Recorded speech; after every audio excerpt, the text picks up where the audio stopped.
ഇന്ന് നമ്മുടെ സംസ്ഥാനത്ത് 6 പേർക്കാണ് കോവിഡ് ബാധ സ്ഥിരീകരിച്ചത്. ഈ 6 പേരും കണ്ണൂർ ജില്ലയിൽ നിന്നുള്ളവരാണ്. അതിൽ 5 പേര് വിദേശത്ത് നിന്ന് വന്നവരാണ്. ഒരാളുടേത് സമ്പർക്കം മൂലമാണ്. 21 പേർക്ക് പരിശോധനാ ഫലം നെഗറ്റീവായിട്ടുണ്ട്. കാസർഗോഡ് 19, ആലപ്പുഴ 2. ഇതുവരെ 408 പേർക്കാണ് സംസ്ഥാനത്ത് രോഗം സ്ഥിരീകരിച്ചത്. അതിൽ 114 പേർ ഇപ്പോൾ ചികിത്സയിലാണ്. സംസ്ഥാനത്ത് നിരീക്ഷണത്തിലിപ്പോൾ ആകെയുള്ളത് 46,323 പേരാണ്. 45,925 പേർ വീടുകളിലാണ്. ആശുപത്രികളിൽ 398 പേരാണ്. ഇന്ന് 62 പേരെ ആശുപത്രിയിൽ പ്രവേശിപ്പിച്ചിട്ടുണ്ട്. ഇതുവരെ 19,756 സാമ്പിളുകളാണ് പരിശോധനയ്ക്ക് അയച്ചത്. 19,074 എണ്ണം രോഗബാധയില്ല എന്നുറപ്പാക്കിയിട്ടുണ്ട്. ആശുപത്രിയിൽ ക്വാറൻറ്റൈനിലുള്ള മുഴുവൻ പേരെയും പരിശോധിക്കാനാണ് ഉദ്ദേശിക്കുന്നത്. അത് 2-3 ദിവസം കൊണ്ട് പൂർത്തിയാക്കാൻ കഴിയും. കഴിഞ്ഞ ദിവസം വാർത്താസമ്മേളനം അവസാനിപ്പിച്ചത് ഇടവിട്ടുള്ള ദിവസങ്ങളിൽ ഇനി കാണാമെന്ന് പറഞ്ഞുകൊണ്ടായിരുന്നു. നമ്മൾ ഈ വാർത്താ സമ്മേളനത്തിൽ അത് ദിവസങ്ങളിലെ പ്രധാന സംഭവങ്ങളാണ് എടുത്തു പറഞ്ഞിരുന്നത്. ഏതെങ്കിലും തരത്തിലുള്ള നമ്മുടെ പ്രവർത്തനത്തിൻ്റെ ഒരു പൊങ്ങച്ചം അവതരിപ്പിക്കാൻ വാർത്താ സമ്മേളനം ഉപയോഗിച്ചിരുന്നില്ല. ഇവിടെ ചില കാര്യങ്ങൾ നമ്മൾ ഈ ഘട്ടത്തിൽ ഓർത്തു പോകുന്നത് നല്ലതായിരിക്കും. ജനുവരി 30-നാണ് ആദ്യത്തെ കോവിഡ് ബാധ റിപ്പോർട്ട് ചെയ്യപ്പെടുന്നത്. യഥാർത്ഥത്തിൽ അതിനുശേഷമുള്ള അവസ്ഥ സംസ്ഥാനം ഒരു മുൾമുനയിൽ നിൽക്കുന്ന നിലയായിരുന്നു. രാജ്യത്തെ ആദ്യത്തെ COVID-19 ബാധ നമ്മുടെ സംസ്ഥാനത്താണ് വന്നത്. എല്ലാവർക്കും അറിയാവുന്നതുപോലെ ചൈനയിൽ നിന്ന് വന്ന, വുഹാനിൽ നിന്ന് വന്ന വിദ്യാർത്ഥി തൃശ്ശൂർ ജനറൽ ആശുപത്രിയിലാണ് പ്രവേശിപ്പിച്ചത്. ലോകത്തിൻ്റെ വിവിധ ഭാഗങ്ങളിൽ വൈറസ് വ്യാപനം പ്രതിസന്ധി സൃഷ്ടിച്ച ഘട്ടത്തിൽ കേരളം ആകെ ഉണർന്ന് പ്രവർത്തിക്കുകയായിരുന്നു. ആരോഗ്യവകുപ്പിൻ്റെ നേതൃത്വത്തിൽ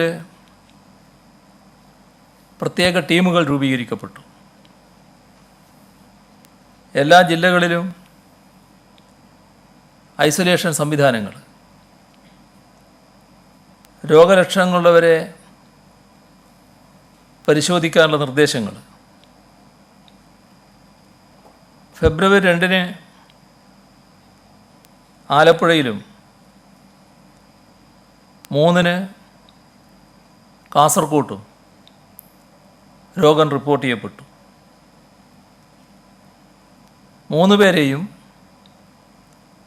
ചികിത്സിച്ച് ഭേദപ്പെടുത്താൻ നമുക്ക് കഴിഞ്ഞു.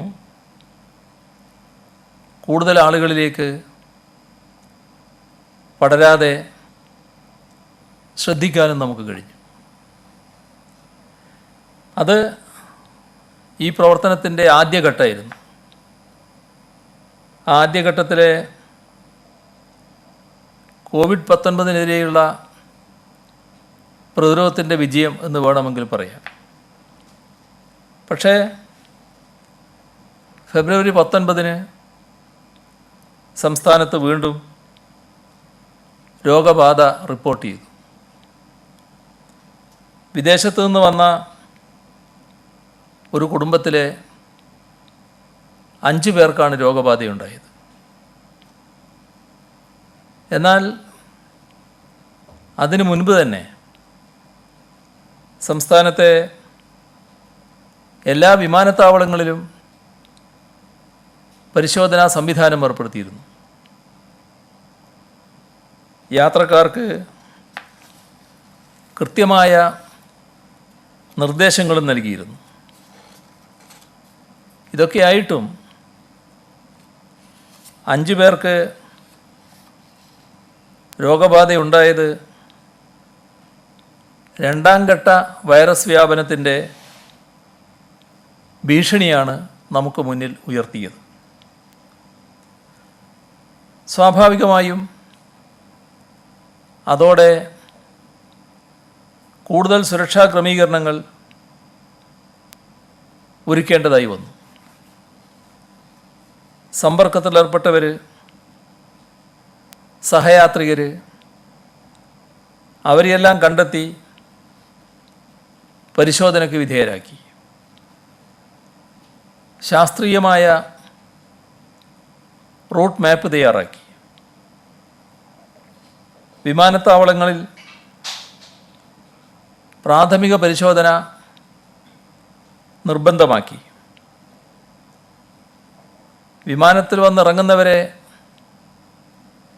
വീടുകളിലേക്കോ ആശുപത്രികളിലേക്കോ നിരീക്ഷണത്തിൽ കഴിയാൻ അയച്ചു. ചില നടപടികൾ ഈ ഘട്ടത്തിൽ സ്വീകരിക്കേണ്ടതായി വന്നു. സംസ്ഥാനത്തെ എല്ലാ വിദ്യാഭ്യാസ സ്ഥാപനങ്ങൾക്കും അവധി പ്രഖ്യാപിച്ചു. ആൾക്കൂട്ടങ്ങൾക്ക്, ഉത്സവങ്ങൾക്ക്, സാംസ്കാരിക രാഷ്ട്രീയ കൂടിച്ചേരലുകൾക്ക് എല്ലാം വിലക്കേർപ്പെടുത്തി. വിവാഹ പാർട്ടികൾ ഉൾപ്പെടെയുള്ള പൊതുവെ ആളുകൾ കൂടുന്ന എല്ലാ പരിപാടികളും ഒഴിവാക്കാൻ അഭ്യർത്ഥിച്ചു. പൊതുപരിപാടികളാകെ റദ്ദ് ചെയ്തു. സിനിമാ തിയേറ്ററുകൾ നിർത്തിവെച്ചു. ആരോഗ്യവകുപ്പും തദ്ദേശഭരണ സ്ഥാപനങ്ങളും ആശാവർക്കർമാരും സാമൂഹ്യ രാഷ്ട്രീയ പ്രസ്ഥാനങ്ങളുടെ പ്രവർത്തകരും സന്നദ്ധ സേവകരും സർക്കാർ സംവിധാനങ്ങളാകെയും ഒറ്റക്കെട്ടായി പ്രതിരോധത്തിന് രംഗത്തിറങ്ങി.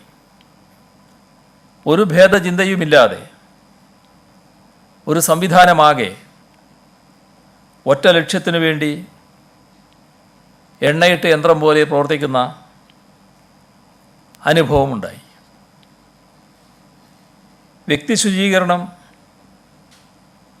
അണുമുക്തമാകാനുള്ള സാനിറ്റൈസറുകളുടെ ഉപയോഗം, ശാരീരിക അകലം പാലിക്കൽ തുടങ്ങിയവ കർക്കശമായി സംസ്ഥാനത്ത് നടപ്പാക്കി. ലോക്ക്ഡൗൺ രാജ്യവ്യാപകമായി പ്രഖ്യാപിക്കുന്നതിന് മുൻപ് തന്നെ കേരളത്തിൽ അടച്ചിടൽ പ്രഖ്യാപിച്ചു. മാസ്കുകളുടെ ഉപയോഗം വ്യാപകമാക്കി. കുറഞ്ഞ ചെലവിൽ സാനിറ്റൈസറും മാസ്കും ഉൽപ്പാദിപ്പിച്ച് ജനങ്ങളിലെത്തിക്കാൻ തുടങ്ങി. വീടുകളിലിരുന്ന്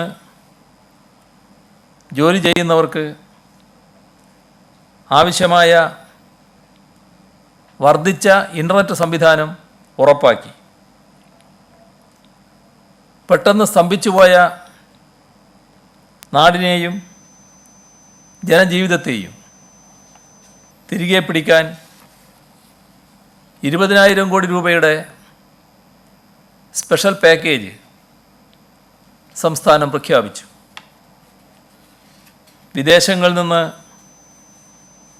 പ്രവാസികൾ തിരിച്ചെത്തുവാൻ കൊറോണ നെഗറ്റീവ് സർട്ടിഫിക്കറ്റ് വേണമെന്ന നിബന്ധനയ്ക്കെതിരെ സംസ്ഥാന നിയമസഭ ഏകകണ്ഠമായാണ് പ്രമേയം പാസാക്കിയത്. പഴുതടച്ചുള്ള ഇടപെടലുകളാണ് നാം നടത്തിയത്. ഇന്ത്യയിലെ രോഗികളുടെ എണ്ണത്തിൽ ഒന്നാമതായിരുന്നു നാം ആദ്യഘട്ടത്തിൽ, നമ്മുടെ സംസ്ഥാനം. ആദ്യം രോഗം റിപ്പോർട്ട് ചെയ്ത സംസ്ഥാനവും നമ്മുടേതാണ്. കേരളം കോവിഡിൻ്റെ നാട് എന്ന് പറഞ്ഞാണ് അയൽ സംസ്ഥാനം റോഡ് മണ്ണിട്ട് മൂടിയത്. ഫെബ്രുവരി 1 സംസ്ഥാനത്ത് നിരീക്ഷണത്തിലുണ്ടായിരുന്നവരുടെ എണ്ണം 1471. ആ ദിവസം ആശുപത്രിയിൽ പ്രവേശിപ്പിച്ചവരുടെ എണ്ണം 36. മാർച്ച് 26 ആയപ്പോൾ നിരീക്ഷണത്തിൽ കഴിയുന്നവരുടെ എണ്ണം 1,00,000 കവിഞ്ഞു. കൃത്യമായി പറഞ്ഞാൽ 1,01,285. അത് ഏപ്രിൽ 4 ആകുമ്പോൾ 1,71,355 വരെ എത്തി. ഏപ്രിൽ 4 പുതുതായി ആശുപത്രിയിൽ പ്രവേശിപ്പിച്ചത് 174 പേരെയാണ്. അന്ന് ആശുപത്രിയിൽ 734 പേരുണ്ടായിരുന്നു. ആശുപത്രികളിൽ കിടക്കുന്നവരുടെ എണ്ണം ഏപ്രിൽ 11 814 ഉയർന്നു. ആ ദിവസം ആശുപത്രിയിലെത്തിയവർ 126 ഒരു ദിവസം. കൈവിട്ടു പോകും എന്ന് കരുതിയ അവസ്ഥ ഒരു ഘട്ടത്തിലുണ്ടായി.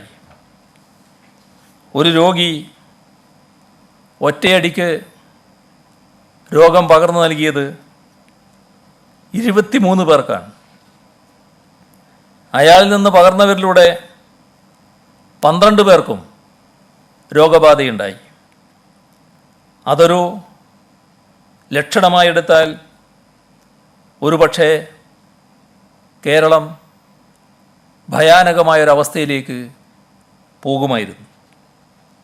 ഓരോ രോഗിയെയും കണ്ടെത്തുകയും അവർ സഞ്ചരിച്ച വഴികളിലൂടെ ചെന്ന് പകരാൻ സാധ്യതയുള്ളവരെ തെരഞ്ഞു പിടിക്കുകയും ഐസൊലേഷനിൽ ആക്കുകയും ചെയ്തു.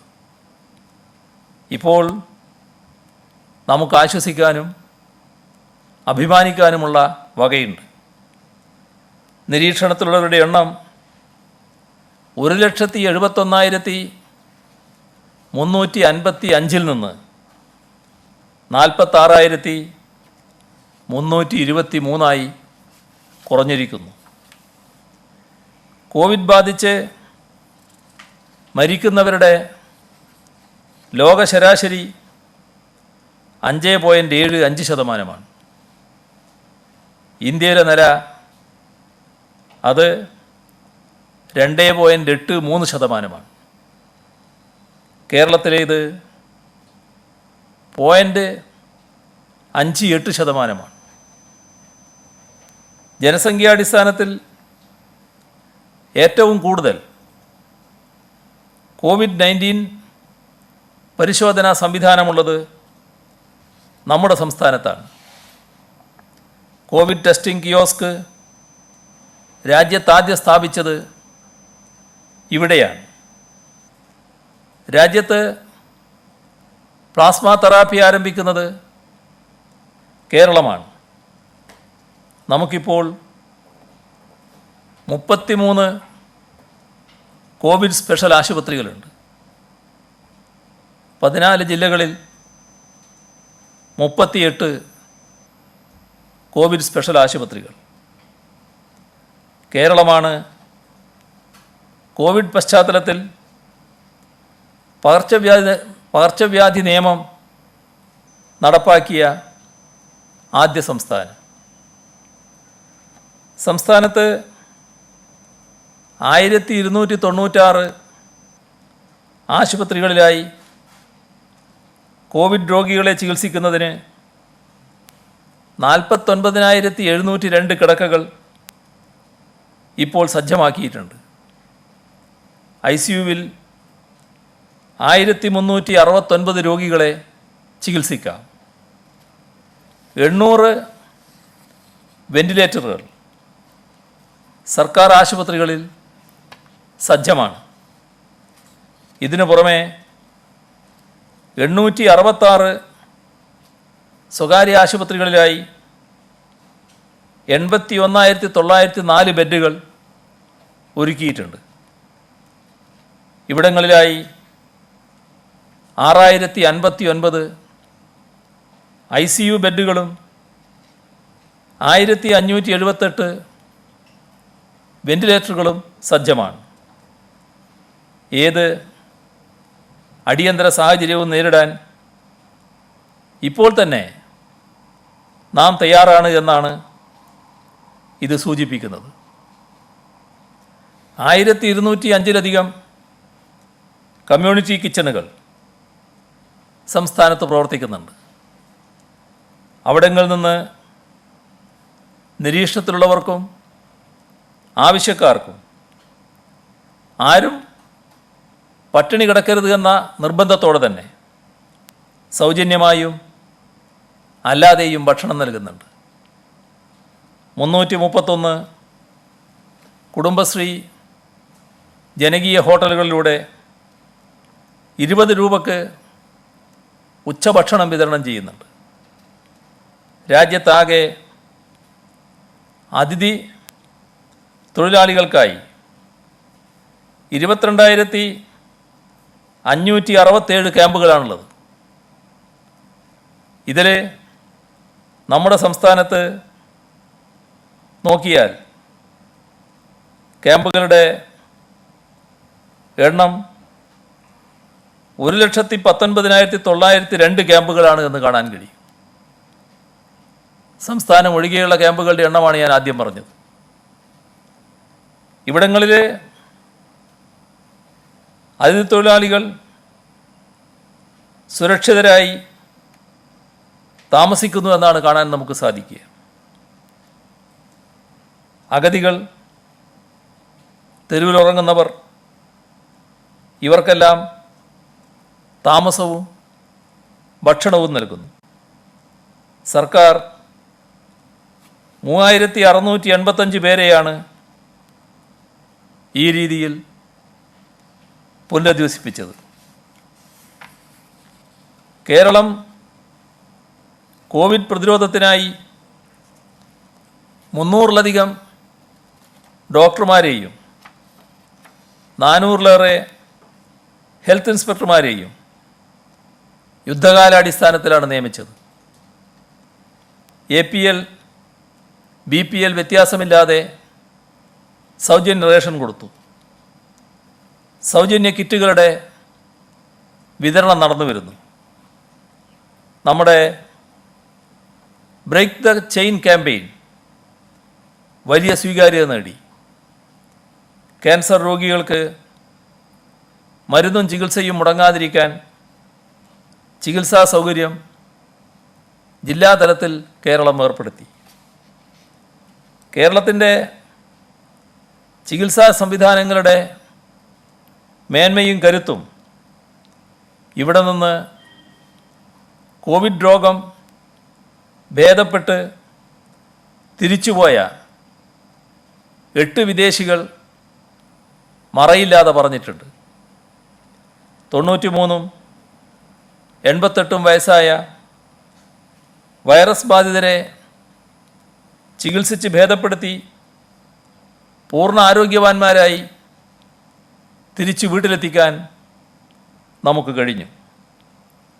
ലോകത്ത് ഏറ്റവും കുറഞ്ഞ മരണനിരക്കും ഏറ്റവും ഉയർന്ന രോഗമുക്തി നിരക്കും നമുക്ക് സാധ്യമായത് ഏതെങ്കിലും ഇന്ദ്രജാലം കൊണ്ടല്ല, നമ്മുടെയെല്ലാം കൂട്ടായ പ്രയത്നത്തിൻ്റെ ഫലമായാണ്.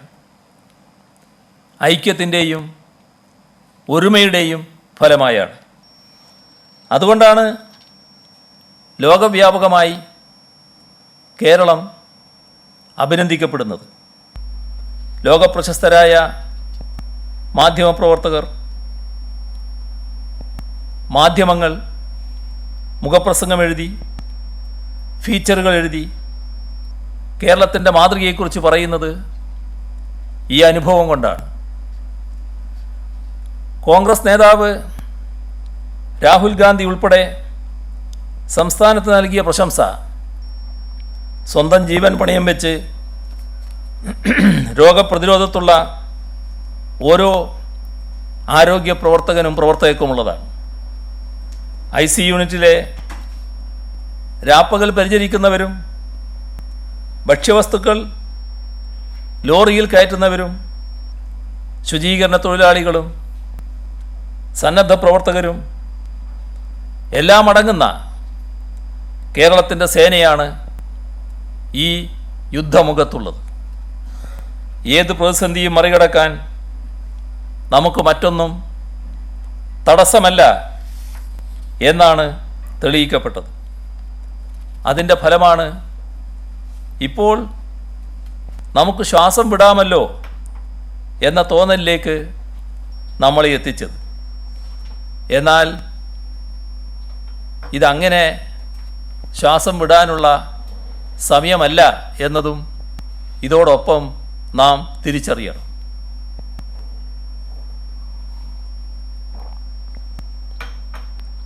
കോവിഡ്-19 വ്യാപനം നമ്മുടെ പ്രവാസി സഹോദരങ്ങളെ വലിയ ആശങ്കയിലും വിഷമത്തിലുമാക്കിയിരിക്കുന്നു. അവരുടെ നാട്ടിലെ കുടുംബാംഗങ്ങളും ആശങ്കാകുലരാണ്. പ്രവാസികളിൽ വലിയ പങ്ക് ഗൾഫ് നാടുകളിലാണ്.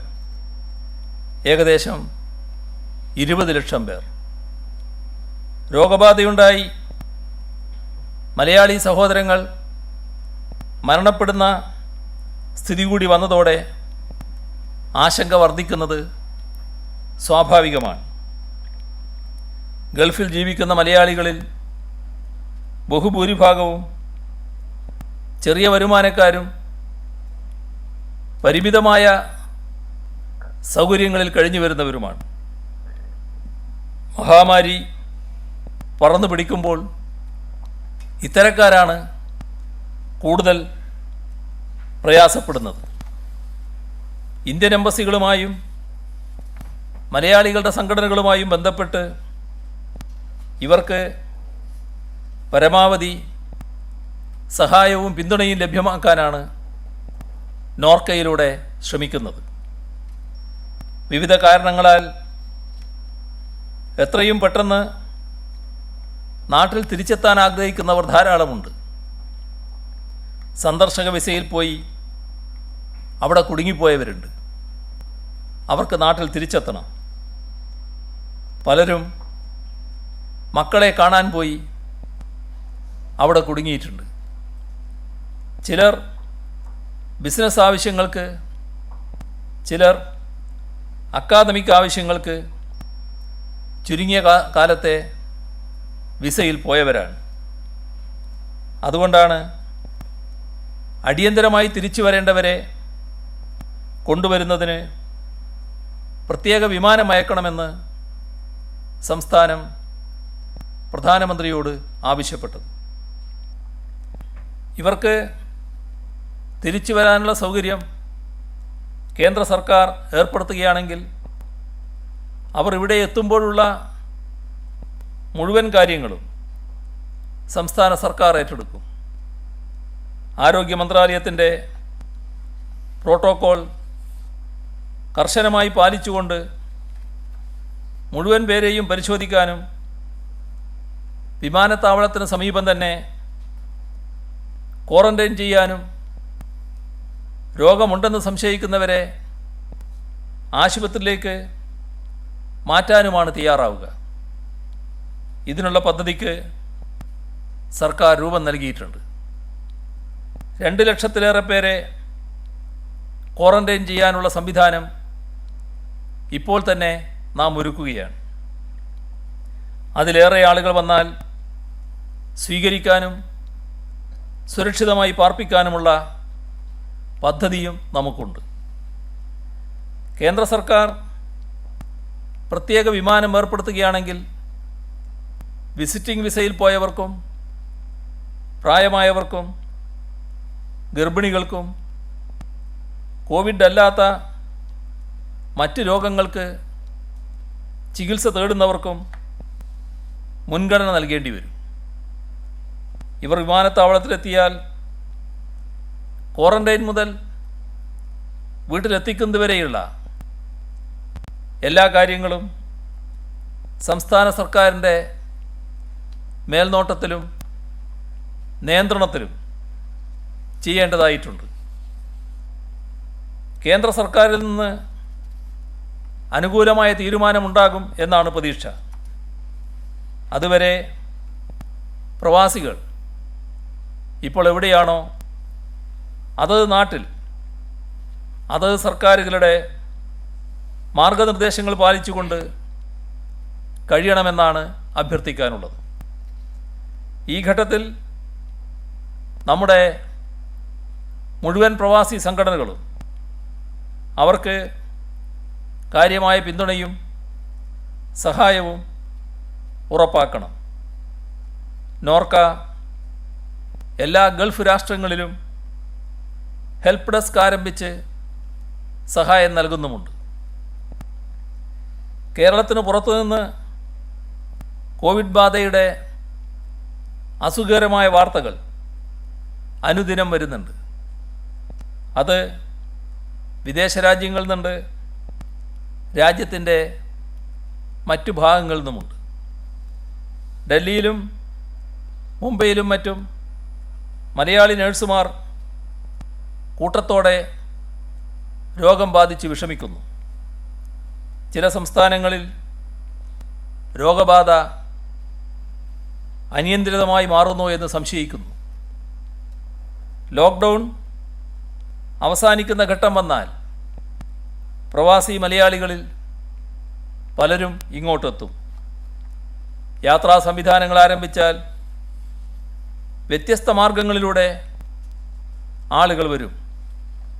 അതുകൊണ്ട് തന്നെ വരാനിരിക്കുന്ന ദിവസങ്ങൾ നമുക്ക് വിശ്രമിക്കാനുള്ളതല്ല. ഓരോ നിമിഷവും അതീവ ജാഗ്രതയോടെ നിൽക്കാനുള്ളതാണ്.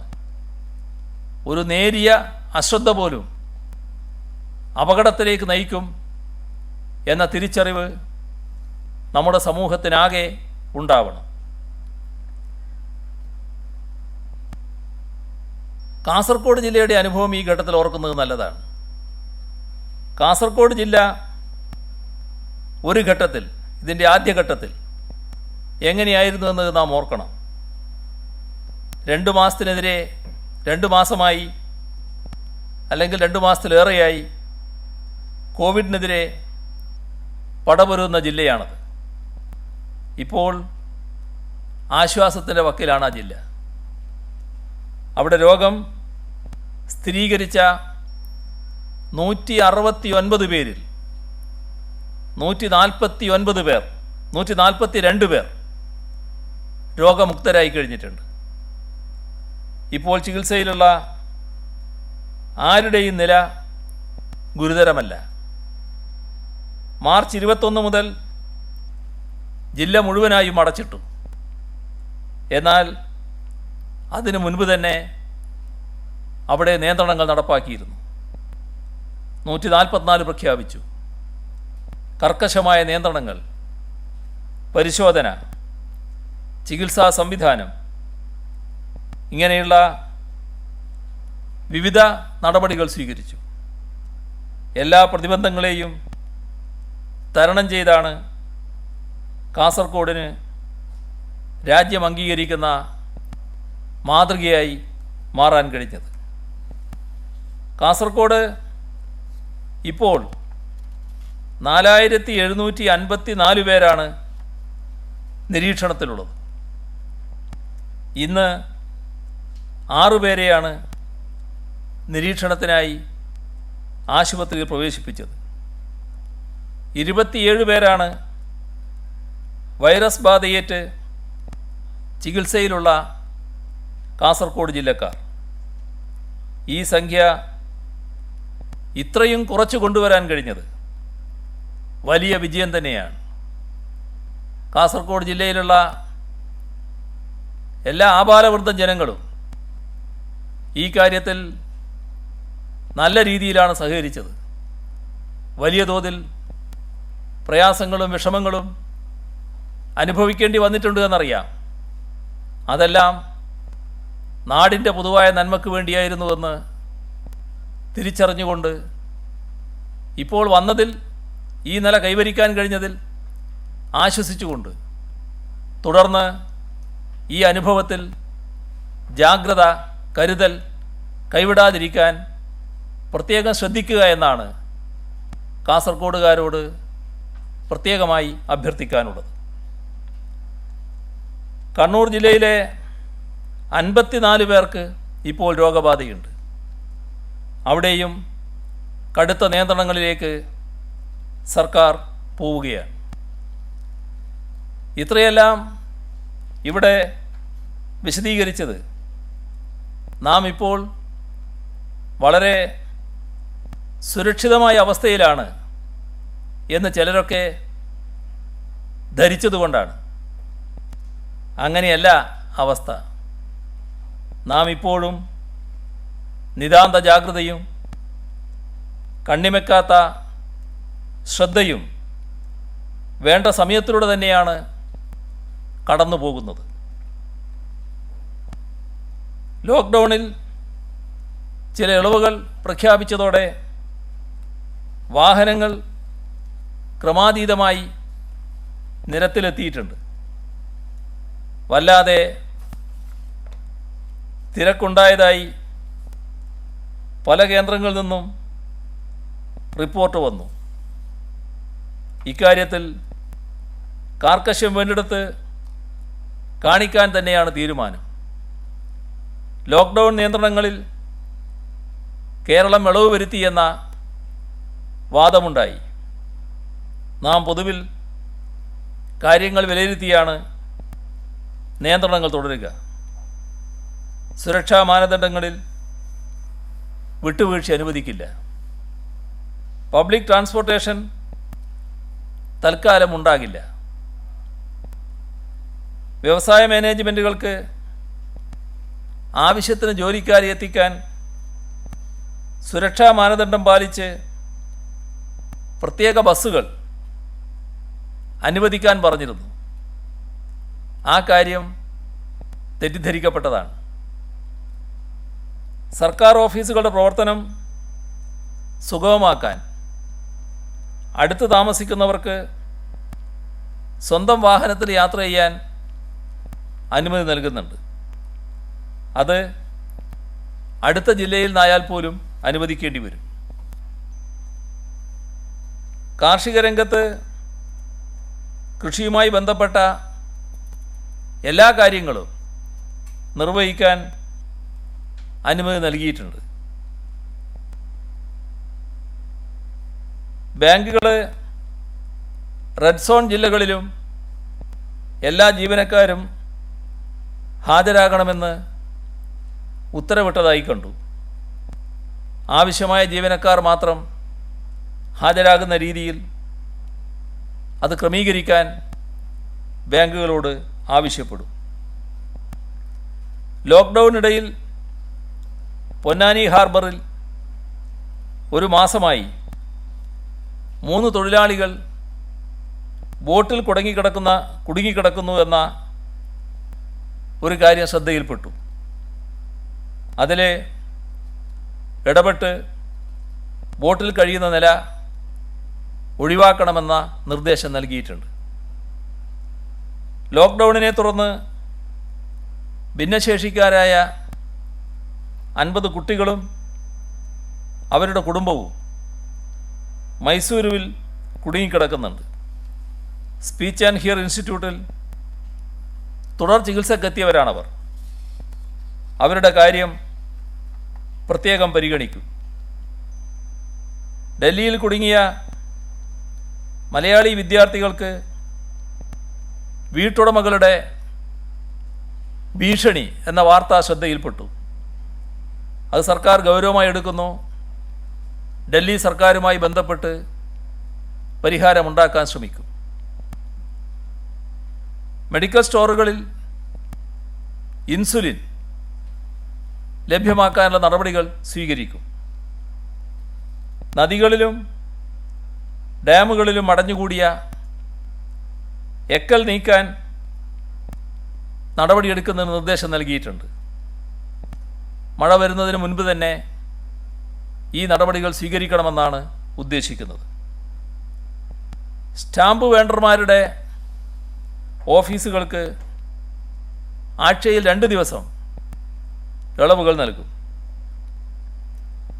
ഡൽഹിയിലും മറ്റും സേവനമനുഷ്ഠിക്കുന്ന നഴ്സുമാർ അനുഭവിക്കുന്ന മാനസിക സമ്മർദ്ദത്തെക്കുറിച്ച് നേരത്തെ സൂചിപ്പിച്ചിരുന്നു. കേരള ഹൗസിൽ ഇതിനായി ഹെൽപ്പ് ലൈൻ ആരംഭിച്ചു. നഴ്സുമാർക്ക് ഓഡിയോ വീഡിയോ കോളിലൂടെ കൗൺസിലർമാരോട് സംസാരിക്കാം. 35 കൗൺസിലർമാരുടെ സേവനം രാവിലെ 10 മുതൽ 5 മണി വരെ ലഭ്യമാക്കും. രക്തദാനത്തിന് എത്തുന്നവരുടെ എണ്ണത്തിൽ കുറവ് കാണുന്നുണ്ട്. രക്തദാന ക്യാമ്പുകൾ നടത്താൻ പറ്റുന്നുമില്ല. NCC, NSS വളണ്ടിയർമാരെയും മറ്റ് സന്നദ്ധരാകുന്നവരെയും രക്തദാനത്തിന് ഉപയോഗിക്കും. ബ്ലഡ് ബാങ്കുകളിൽ ആവശ്യത്തിന് രക്തമെത്തിക്കാനുള്ള നടപടികൾ സ്വീകരിക്കും. സംസ്ഥാനത്തെ പട്ടികജാതി വിഭാഗങ്ങൾക്ക് വേണ്ട സൗകര്യങ്ങൾ ഒരുക്കിയിട്ടുണ്ട്. ഏതെങ്കിലും കോളനിയിൽ പ്രശ്നമുണ്ടെങ്കിൽ അത് പ്രത്യേകമായി തന്നെ പരിശോധിക്കും. കേരളത്തിന് പുറത്തുനിന്ന് ഇവിടേക്ക് കടന്നു വരാനുള്ള റോഡുകൾ അടച്ചിരിക്കുകയാണ്. പക്ഷേ മറ്റു പല വഴികളും ഊടുവഴികളും ഉണ്ടാകാം. അത്തരം വഴികൾ വാട്സാപ്പിലൂടെയും മറ്റും കൈമാറി ആളുകൾ വരുന്നു എന്ന വിവരമുണ്ട്. കഴിഞ്ഞ ദിവസം അത്തരത്തിൽ 4 പേർ എത്തിയ വിവരം കിട്ടി. ഇത്തരം കാട്ടുപാതകളും ഇടവഴികളും മറ്റും പരിശോധിച്ച് ആളുകളുടെ സംസ്ഥാനാന്തര യാത്ര തടയാനുള്ള സംവിധാനമുണ്ടാക്കും. പരിശോധനകളില്ലാതെ ഇങ്ങനെ ആര് വരുന്നതും അപകടകരമാണ്. വാഹന പരിശോധന ശക്തമായി തുടരാനാണ് തീരുമാനം. ഹോട്ട്സ്പോട്ടുകളിൽ കുറച്ചുകൂടി തീവ്രമാകും. ഈ ഘട്ടത്തിൽ ചരക്ക് ഗതാഗതം പ്രധാനമാണ്. അത് തടസ്സപ്പെടുത്തുന്ന ഒരു ഇടപെടലും അനുവദിക്കില്ല. കയറ്റിറക്കം സംബന്ധിച്ച തർക്കങ്ങളും ഇല്ലാതിരിക്കാൻ പ്രത്യേകം ശ്രദ്ധിക്കേണ്ടതാണ്. ആരാധനാലയങ്ങളിൽ ആൾക്കൂട്ടമുണ്ടാകാൻ പാടില്ല എന്ന് ആവർത്തിച്ച് പറയുകയാണ്. ഇത് കർക്കശമായി പാലിക്കാൻ എല്ലാ ആരാധനാലയങ്ങളും തയ്യാറായിട്ടുണ്ട്. അതിനെല്ലാവരെയും അഭിനന്ദിക്കുന്നതോടൊപ്പം തുടർന്നും അതേ നില സ്വീകരിക്കണമെന്ന് അഭ്യർത്ഥിക്കുകയാണ്. മത്സ്യലേലം സംബന്ധിച്ച തർക്കങ്ങൾക്ക് നിറം നൽകാനുള്ള ചില ശ്രമങ്ങൾ അത് ശ്രദ്ധിക്കേണ്ടതായിട്ടുണ്ട്. അപകടകരമായ അത്തരം രീതികൾ മുളയിലെ നുള്ളിക്കളയുന്ന രീതിയിൽ ഇടപെടാനാവണം. സംസ്ഥാനത്താകെ മത്സ്യലേലം സംബന്ധിച്ച് പൊതുവായൊരു നിലപാടെടുത്തിട്ടുണ്ട്. ആ പൊതു നിലപാടിൽ നിൽക്കാൻ എല്ലാവരും സന്നദ്ധരാകണമെന്ന അഭ്യർത്ഥനയാണ് പൊതുവെ മുന്നോട്ട് വെക്കാനുള്ളത്. ബാർബർ ഷാപ്പുകൾ ആഴ്ചയിൽ 1-2 ദിവസം തുറക്കുന്നതിന് ഉദ്ദേശിച്ചിരുന്നു. എന്നാൽ അതുമായി ബന്ധപ്പെട്ട് ഒട്ടേറെ വ്യത്യസ്ത അഭിപ്രായങ്ങൾ പല വിദഗ്ധരിൽ നിന്നും വരികയാണ്. പല രാജ്യങ്ങളുടെയും അനുഭവം ചൂണ്ടിക്കാണിച്ചുകൊണ്ടാണ് ആ അഭിപ്രായങ്ങൾ അവർ ശ്രദ്ധയിൽപ്പെടുത്തുന്നത്. അപ്പോൾ അതെല്ലാം സംബന്ധിച്ച് വിശദമായൊരു പരിശോധന ആവശ്യമാണ് എന്നാണ് കാണുന്നത്. അതുകൊണ്ട് തന്നെ ഇനിയൊരു അറിയിപ്പുണ്ടാകുന്നതുവരെ സംസ്ഥാനത്ത് ബാർബർ ഷാപ്പുകൾ തുറക്കാൻ അനുവദിക്കില്ല. കോവിഡ്-19 ഭീഷണി പെട്ടെന്ന് ഒഴിഞ്ഞു പോകുമെന്ന് നമുക്ക് കരുതാനാവില്ല. അതുകൊണ്ട് തന്നെ രോഗപ്രതിരോധത്തിനാവശ്യമായ പുതിയ ശീലങ്ങൾ നമുക്ക് വളർത്തിയെടുക്കാനാവണം.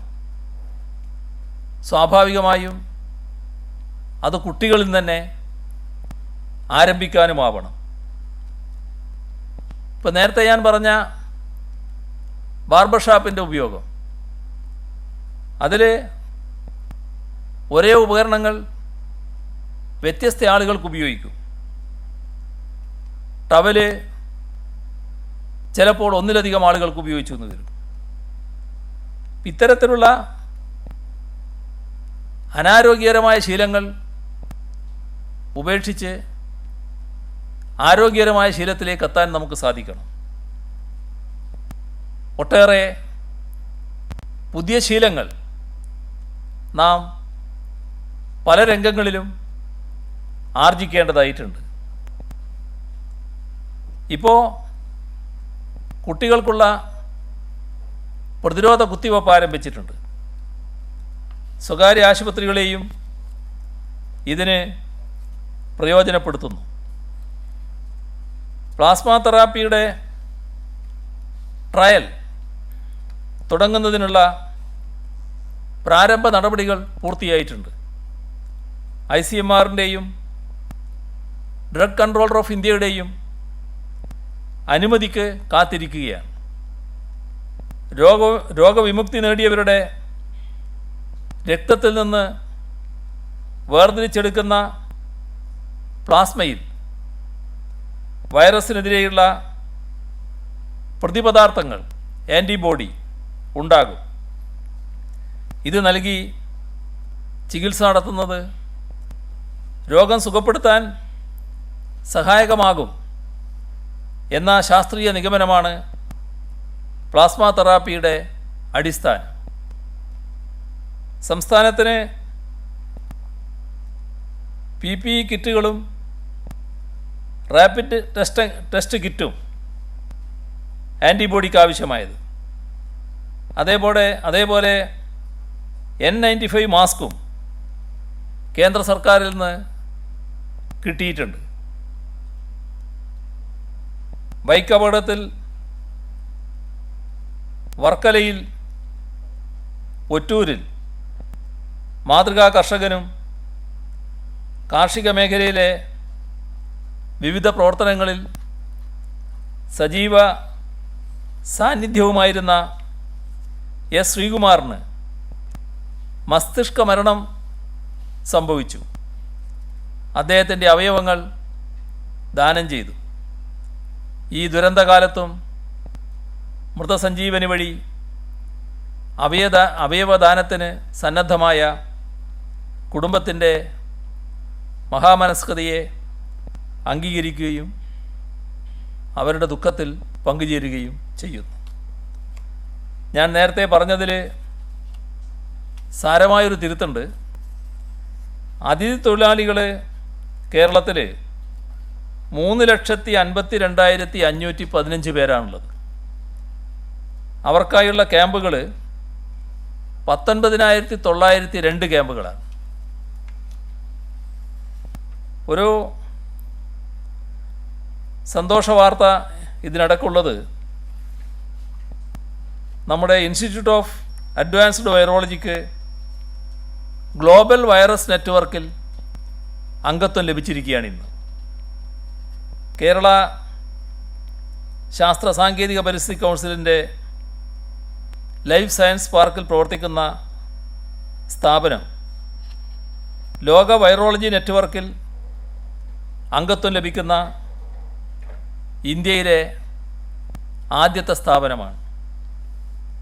ഇതുവഴി ലോക നെറ്റ്വർക്കിൻ്റെ 29 രാജ്യങ്ങളിലെ 45 കേന്ദ്രങ്ങളിലുള്ള ഗവേഷകരുമായി രോഗനിർണയം, ഗവേഷണം തുടങ്ങിയ കാര്യങ്ങളിൽ ആശയവിനിമയം നടത്താൻ കേരളത്തിന് അവസരം ലഭിക്കും.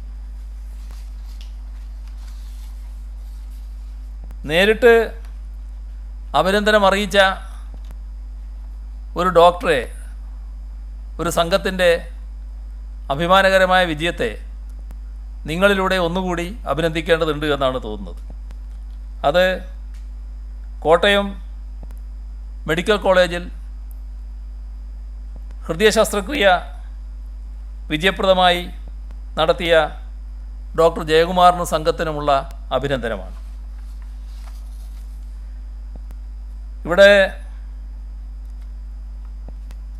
CMDRFിലേക്ക്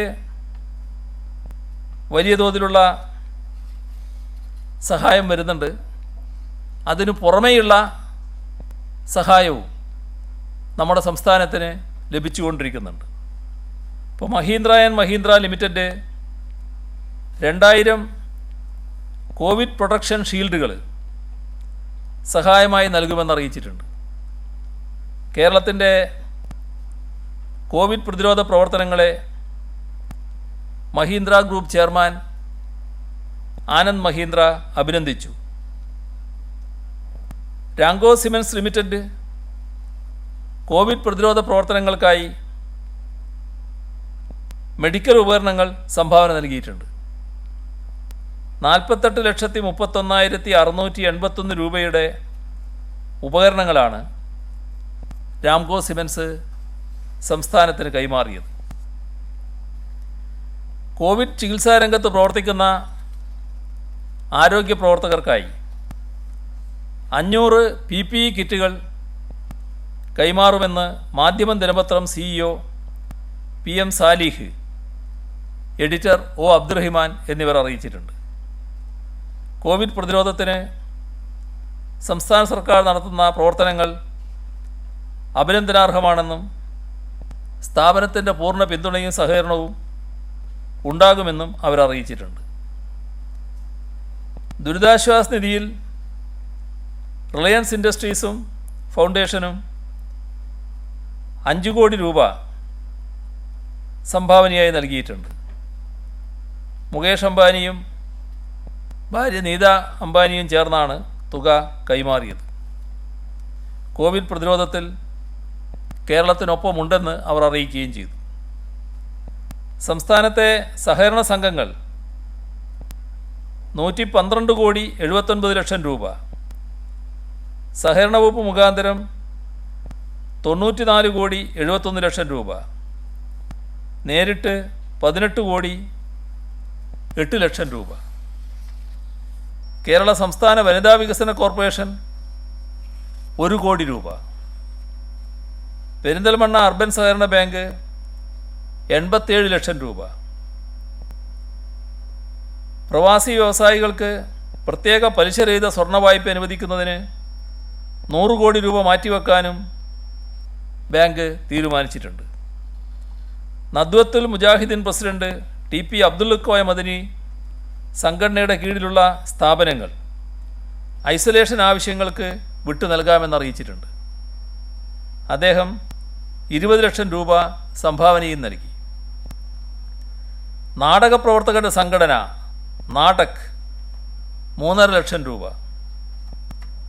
നാടകപ്രവർത്തകർ തന്നെ ഇപ്പോൾ വിഷമത്തിലാണ്. അതിനിടക്കാണ് അവർ ഈ സംഭാവന നൽകാൻ തയ്യാറായിട്ടുള്ളത്. കേരള കർഷക സംഘം സംസ്ഥാന കമ്മിറ്റി 5 ലക്ഷം രൂപ. KMCC മുൻ പ്രസിഡന്റ് CPA ബാബഹാജി 10 ലക്ഷം രൂപ. KSRTC പെൻഷനേഴ്സ് ഓർഗനൈസേഷൻ 10 ലക്ഷം രൂപ. ഇത്തരത്തിലുള്ള സഹായങ്ങളും ഈ ഘട്ടത്തിൽ ലഭിച്ചിട്ടുണ്ട്. ഇത്രയുമാണ് ഇന്ന് പറയാനുള്ളത്.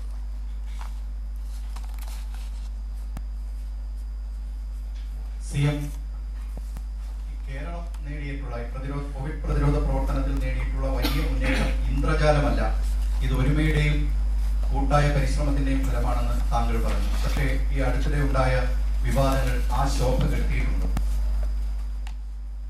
നമ്മളിപ്പോൾ വൈറസിനെതിരെ പോരാടിക്കൊണ്ടിരിക്കുകയാണല്ലോ. അപ്പോൾ ആ വൈറസിനെ നമുക്ക് എങ്ങനെയെല്ലാം ഒതുക്കാൻ കഴിയുമെന്ന് നോക്കുന്നതിലാണ് കൂടുതൽ ശ്രദ്ധിക്കുന്നത് നല്ലത്. ആ കാര്യത്തിൽ നമ്മൾ നടത്തുന്ന പ്രവർത്തനങ്ങൾ പൊതുവെ നാടും രാജ്യവും ലോകവും അംഗീകരിക്കുന്നുണ്ട്. ആ വഴിക്ക് നമുക്ക് പോകാം. വിവാദങ്ങളിൽ കുറെ കൂടി വ്യക്തത വരട്ടെ. ഇതുമായി ബന്ധപ്പെട്ട് അങ്ങ് പറഞ്ഞു IT സെക്രട്ടറി വിശദീകരിക്കുന്നു, എല്ലാ മാധ്യമങ്ങളും IT സെക്രട്ടറി വിശദീകരിച്ചു. എന്റെ ബോധ്യത്തിന്റെ അടിസ്ഥാനത്തിലാണ് കരാർ ഒപ്പിട്ടത്. ഒരു അത്യാഹിത ഘട്ടത്തിൽ അങ്ങനെ വേണമെങ്കിൽ പറയാം. ശരിക്കും അങ്ങ് അറിഞ്ഞിട്ടുണ്ടായിരുന്നു, അങ്ങയുടെ അനുമതി ഉണ്ടായിരുന്നു.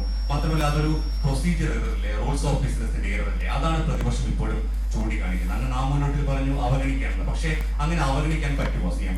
തീർച്ചയായും. അതിനല്ല എനിക്കിപ്പം നേരം, മറ്റു കാര്യങ്ങൾക്കാണ്. ഞാൻ അതിലാണ് ഇപ്പോൾ ശ്രദ്ധിച്ചുകൊണ്ടിരിക്കുന്നത്. അല്ല, ഈ CM ഈ നമ്മുടെ സ്പ്രിംഗ്ലറുമായി ബന്ധപ്പെട്ട ആരോപണം ഉന്നയിച്ചവരിൽ പ്രധാനി PT തോമസ് ആയിരുന്നു. അപ്പോൾ അദ്ദേഹം ഇപ്പോൾ അങ്ങയുടെ കുടുംബാംഗങ്ങളെ പോലും ഇതിലേക്ക് വലിച്ചഴിച്ചുകൊണ്ടുള്ള ചില ആക്ഷേപങ്ങൾ മുന്നേറ്റിട്ടുണ്ട്. അപ്പോൾ ഇക്കാര്യത്തിൽ അങ്ങയുടെ ഒരു മറുപടി എന്താണ്? കാരണം ഇത് നിരന്തരം ഇങ്ങനെ വരികയാണ്, അത് അവർ ഉന്നയിക്കുന്നു, ആവർത്തിച്ചുകൊണ്ടിരിക്കുന്നു. അപ്പോൾ അതിനകത്ത് എന്താണ് പ്രതികരണം? അതിനൊന്നും ഞാനിപ്പോൾ പ്രതികരിക്കാനില്ല. ഞാൻ നേരത്തെ അത് വ്യക്തമാക്കിയിട്ടുണ്ട്. നോക്കാം, നമ്മുടെ ചരിത്രം തീരുമാനിക്കട്ടെ. ഇപ്പം അങ്ങനെ ഒരു നിലപാടെടുക്കാം.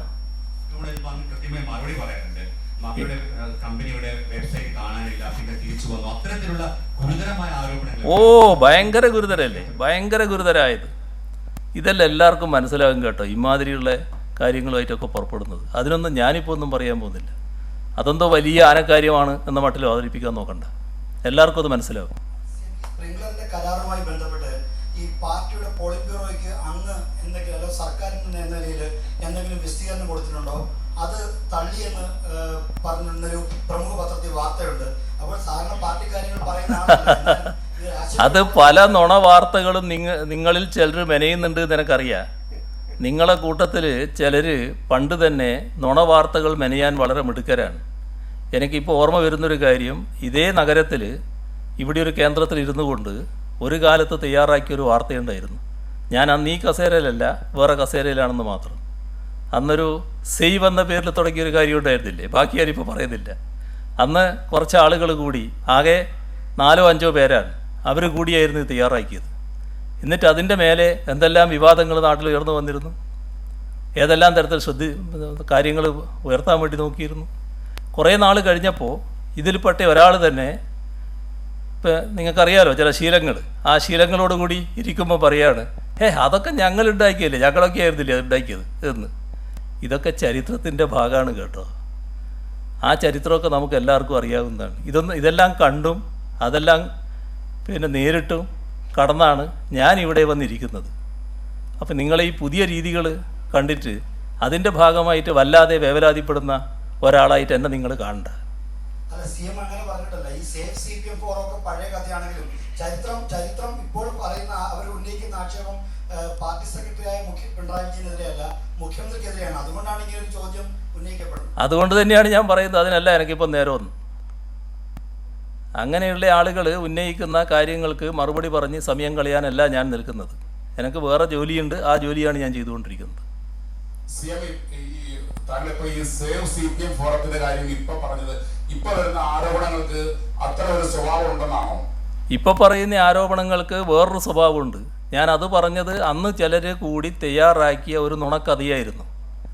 ആ നുണക്കഥ പലപ്പോഴും തയ്യാറാക്കിയിട്ട് നിങ്ങൾക്കറിയാം. ഞാൻ അന്ന് നിങ്ങൾക്ക് ചിലരെ വിളിച്ചൊരു പേരുണ്ട്, നിങ്ങളത് മറന്നുപോയിട്ടുണ്ടാവില്ല. നിങ്ങൾ ചിലരുടെ പലരുടെയും മനസ്സിലുണ്ടാവും. അതെല്ലാം പഴയ കാലമാണ്. അതിൻ്റെ ഭാഗമായിട്ട് എന്തെല്ലാം നടന്നിരുന്നു നമുക്കറിയാം. അതിൻ്റെ ചില അംശങ്ങൾ ഇപ്പോൾ കാണാൻ സാധിക്കും. അതിപ്പോൾ നിങ്ങൾ മാത്രമായിരിക്കില്ല, മറ്റു ചിലർ കൂടി ഉണ്ടാകും. അത്ര മാത്രമേ അതിനുള്ളൂ. അപ്പോൾ ഒരു കാര്യം കൂടെ, അതായത് ഇത്തരം ആരോപണങ്ങൾ ഒന്നിനു പുറകെ വരുമ്പോൾ CM അതിന്റെ നിജസ്ഥിതി പറഞ്ഞ് ഒഴിവാക്കുന്നതല്ലേ നല്ലത്? എന്ത് നിജസ്ഥിതി പറയാൻ? നിജസ്ഥിതി പറയാൻ എന്തെങ്കിലും ഉണ്ടാവണ്ടേ? ശുദ്ധമായ നുണ ഒരു കൂട്ടർ കെട്ടിച്ചമച്ച് ഉണ്ടാക്കുമ്പോൾ അതിന് ഞാനെന്ത് നിജസ്ഥിതി പറയാനാണ്? ആ തെളിവ് വരട്ടെ. നിങ്ങളെന്തിനാ വേവലാതിപ്പെടുന്നത്? എനിക്കില്ലാത്ത വേവലാതി എന്തിനാണ് നിങ്ങൾക്ക്? എന്താ തെളിവുള്ളതെന്ന് വെച്ചാൽ കൊണ്ടുവരട്ടെ. ആർക്കാണ് അതിന് തടസ്സം? നിങ്ങൾ പറയൂ, ഉന്നയിച്ചവരോട് പറയൂ.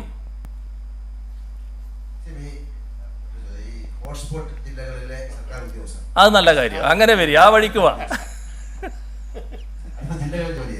ആ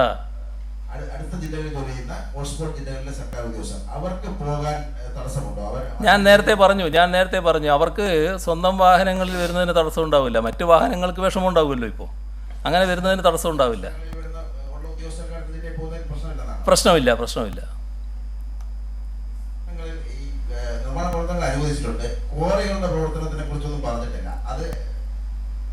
ക്വാറികളുടെ പ്രവർത്തനത്തെക്കുറിച്ച് ഇപ്പോൾ തീരുമാനിച്ചിട്ടില്ല. അത് പിന്നെ നമ്മളെല്ലാ കാര്യങ്ങളും ഇപ്പോൾ തീരുമാനിക്കല്ലോ. പിന്നെ വിളവുകൾ ഓരോ ഘട്ടം കഴിയും തോറുമാണല്ലോ വരിക. ഓറഞ്ച് ബി ഗ്രീൻ സോണുകളുള്ള ജില്ലകളിൽ റെസ്റ്റോറന്റുകളിൽ ഇരുന്ന് ഭക്ഷണം കഴിക്കാനുള്ള സൗകര്യം അത് നാളെ മുതൽ ഉണ്ടാകുമോ, അതിലെന്തെങ്കിലും മാറ്റം നമ്മൾ വരുത്തുന്നു? റെസ്റ്റോറൻറ്റുകൾ ഇപ്പോൾ അങ്ങനെ തുറന്ന് പ്രവർത്തിക്കുക എന്നുള്ളത് നമ്മൾ ഉദ്ദേശിക്കുന്നില്ല. റെസ്റ്റോറൻറ്റുകളിൽ നിന്ന് വീടുകളിലേക്കുള്ള ഭക്ഷണം കൊടുക്കലാണ് ഉദ്ദേശിക്കുന്നത്. അത് അവർക്ക് പിന്നെ എത്തിക്കുന്നതിനുള്ള സൗകര്യങ്ങൾ ഉണ്ടാക്കാം. അതാണ് ഇപ്പോൾ ഉദ്ദേശിക്കുന്നത്.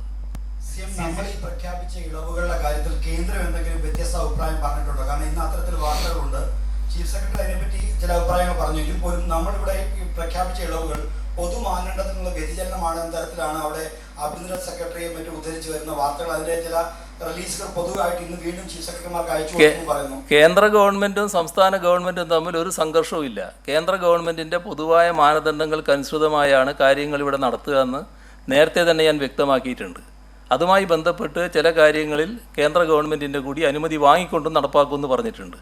ചിലതിൽ ചില വ്യത്യാസങ്ങൾ കാണും. ആ വ്യത്യാസങ്ങൾ നമ്മുടെ നാടിൻ്റെ സാഹചര്യത്തിനനുസരിച്ച് ഇവിടെ നടപ്പാക്കാൻ പറ്റുന്നതാണ് എന്നാണ് നമ്മൾ കാണുന്നത്. ഇപ്പോൾ നേരത്തെ പറഞ്ഞ അവരുന്നയിച്ച റെഡ് സോണുകളുടെ എല്ലാമല്ലോ, റെഡ് സോണിൽപ്പെട്ട ജില്ലകളെല്ലാമല്ലോ ഇപ്പോൾ നമ്മൾ പറഞ്ഞത്.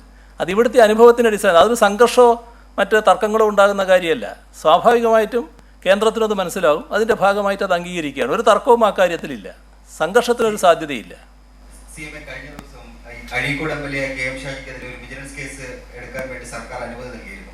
മുഖ്യമന്ത്രിയുടെ ദുരിതാശ്വാസ നിധിയുമായി ബന്ധപ്പെട്ട ചില വിമർശനങ്ങൾ ഷാജി ഉന്നയിച്ചതിന് ശേഷമാണ് ഇത്തരത്തിൽ കേസ് വന്നത് എന്ന് UDF രാഷ്ട്രീയമായി ആരോപിക്കുന്നത്. അതൊക്കെ അതിൻ്റെ തീയതികൾ നോക്കിയാൽ കാണുമല്ലോ. ഞാൻ കേസ് വന്നിട്ട് നാളെ എത്രയോ ആയി. ഏതോ കാലത്ത് വന്നതാണ്. ആദ്യം അതിന് വേണ്ടിയിരുന്നത് സ്പീക്കറുടെ അനുമതിയായിരുന്നു. സ്പീക്കറിൽ നിന്ന് അനുമതി അവർ എത്രയോ മാസങ്ങൾക്ക് മുൻപ് തന്നെ വാങ്ങി. അതിനുശേഷമാണ് മറ്റു അനുമതിയോടുകൂടി അവർ അതിൻ്റെ നടപടികൾ ആരംഭിച്ചിട്ടുള്ളത്.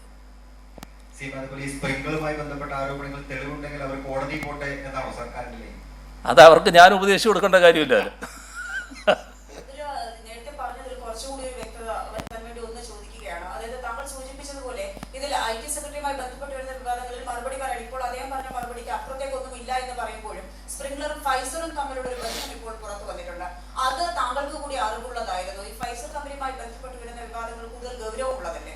നോക്കിക്കോളി, നിങ്ങൾക്ക് എന്തെല്ലാം കൊണ്ടുവരാനുള്ളത് വെച്ചാൽ ആ വഴിക്ക് നിങ്ങൾ നോക്ക്. ഞാനതിന് തടസ്സമില്ലല്ലോ. അതെല്ലാം നിങ്ങൾ നോക്കണം.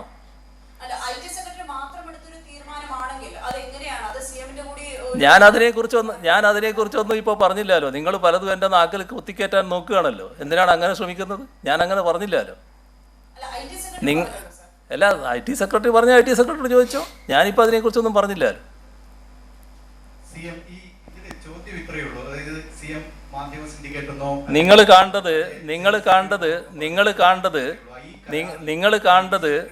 നിങ്ങൾ നേരായ വഴിക്ക് ചിന്തിക്കാൻ ശ്രമിക്കണം.